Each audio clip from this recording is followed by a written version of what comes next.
Hello, so we are here at BBC Gardeners World, joined with Emma Crawforth. How are you? I'm fine today, thank you. Good. So I've done a little bit of research on yourself.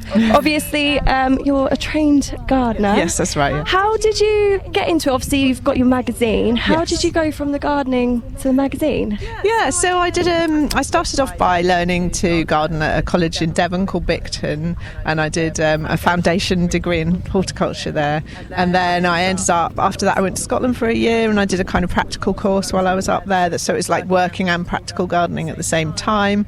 Then I went to Kew and I did the Kew diploma, which is 3 years of both practical gardening, being taught and working at the same time, so you're kind of earning a wage but you're actually learning on the job as well. And my first job after that was a job in journalism, and I was actually sort of gardening and doing journalism at the same time, so a kind of hybrid job. Oh, okay, yeah. Then I went to work for a nursery for a year, and then it was after that I came to work for Gardeners World magazine. Oh, fantastic. And I've heard as well you've got a book that's just come out. Yes, I have. How did you get into, how did that all come about? I've been thinking of doing a book for quite a while. Quite like, I like writing and I also like taking photographs, and it was a good way of bringing both of those things in together. Yeah. And the time when I thought, yes, I'm going to go for this is, it was in lockdown still, and I thought I can tell that I'm going to have a few weekends where I'm not really going to be able to go very far or do anything very much. So I thought, right, I'm going to start writing, and so I wrote and asked a publisher if I could have a contract to write a book, and they said yes. This was January. They said, yeah, you can do it if you can do it by September. And I was like, that's not many weekends, because I've got a full-time job, so I was like, to do it in my spare time anyway. So I just divided up the work and got it done. So Fantastic. Yeah.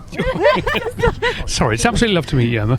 And you're a specialist editor, aren't you, on the Gardeners World magazine? Yes. So I'm the horticultural editor, and basically I have to try and make sure that everything that we put in there that's really sort of practical horticulture is actually correct. So, for example, I don't really have to look over any stories about what's in the news, what's happening to horticultural policy, because other people can check that. But when it comes to sort of how much compost you're going to use in a compost mix, and whether or not you're going to water daily or weekly, that's the sort of thing that I would do to make sure it's absolutely buttoned up.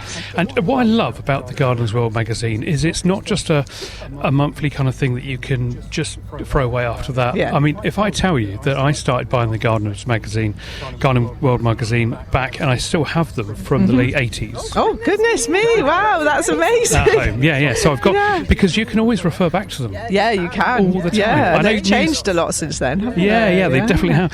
I mean, you can new things do come out, but there's a lot of things that really do stay the same that you can go back and refer to.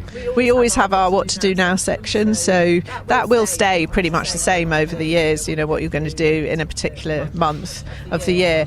But certain sort of things come and go, so things like peat-free compost, which in the old days nobody was bothered about whether or not they used peat, and now it's getting harder and harder to buy it because it's being banned, because obviously people have realised that digging up peat bogs is not a great thing to do. So except for Jeff Hamilton, maybe he was peat-free. He was peat-free right from the start. Right from the start. That's right. Yeah, he was a real pioneer. Yeah. Absolutely. Yeah. I've got a question now. Kind of not a low baller, but it's not really about the magazine. But you could clear up a family dispute, with your expertise.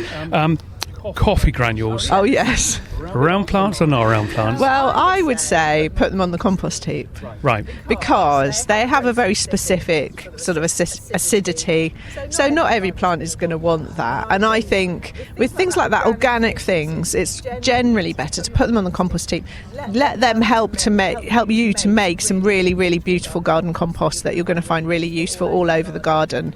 And it'll be with the help of all the creatures that live in the compost heap and the fungi, that's going to break down into really, really beautiful compost that's very versatile and you can use in lots of situations. Whereas I think not every plant is going to like coffee grounds around be too it. Harsh for some of them, I guess. But there we are. Listeners to Outreach Radio, you've heard it first here from the expert at the BBC Gardeners World Spring Fair at Bewley. Any more questions, Charlotte? While we have an expert in our midst, any horticultural questions you'd like to ask? Well, I guess. I love your career, what you've done. I mean, you're very qualified to be doing what you're doing, and I suppose it's difficult. When people do come and speak to you about horticulture that don't know as much as you, are they a little bit? Do you correct people, your friends and things? I do. I think, I would correct friends, definitely. But I mean, you take people where they are and try and be gentle if they're looking like they're not really. But it's painful at times, is it? Sometimes. That's not grass. That's not. A very broad question, but is there, from obviously you've learnt so much and you've got all this incredible experience, is there any bit of advice that you have for people that are that want to learn about all of this? Anything important that So you're thinking maybe people who want to start to garden, that kind of thing? Yeah, so I really do think it's worth taking a course if you can, and it's not just, it doesn't have to be, you don't have to give up your career and go and work, go to college full time. You can do it just, there are lots of evening classes that you can do. So I think really getting a kind of basic background that way is a really good idea. And if you don't have time to do that and you're just looking for one thing to do right, watering right is so important, because if you overwater, you're going to kill things, and if you underwater, then they're not going to get the water that they need. And it's a question often of just kind of digging down a bit into the soil, into the compost, just checking what the situation is like underneath the surface, and that'll give you a much better idea of how much moisture you've got in the soil than if you are simply just looking at the surface and seeing if it's wet or dry. Absolutely. Is that the second knuckle test on the finger, is it? You can call it that, to see if it's moist down there, you're all right. Well, it helps. Obviously, it does depend totally on the plant, because plants have, varying depths of roots. So trees, for example, will have, their roots will go down meters down into the soil, and so if you just go down, into a hand sort of depth in the soil, that's probably not going to tell you anything for a tree. And of course, trees, again, really important in summer. They can get so dry and they get really stressed. They don't necessarily show it at that time of year, but then you'll see them dead, the next winter, because they haven't had enough moisture. So if you're planting a new one, I was going to say, we saw that a couple of years ago, didn't we? When it's really dry, you didn't see anything until later on. And they thought, oh, blimey, they're... That's it. That's those reserves of moisture they take, isn't it? Yeah, they didn't that's have right. any. That's been amazing. Thank you so much for your time. Thank you. Thank you very much. Thank you very much. Been interesting. Thank you.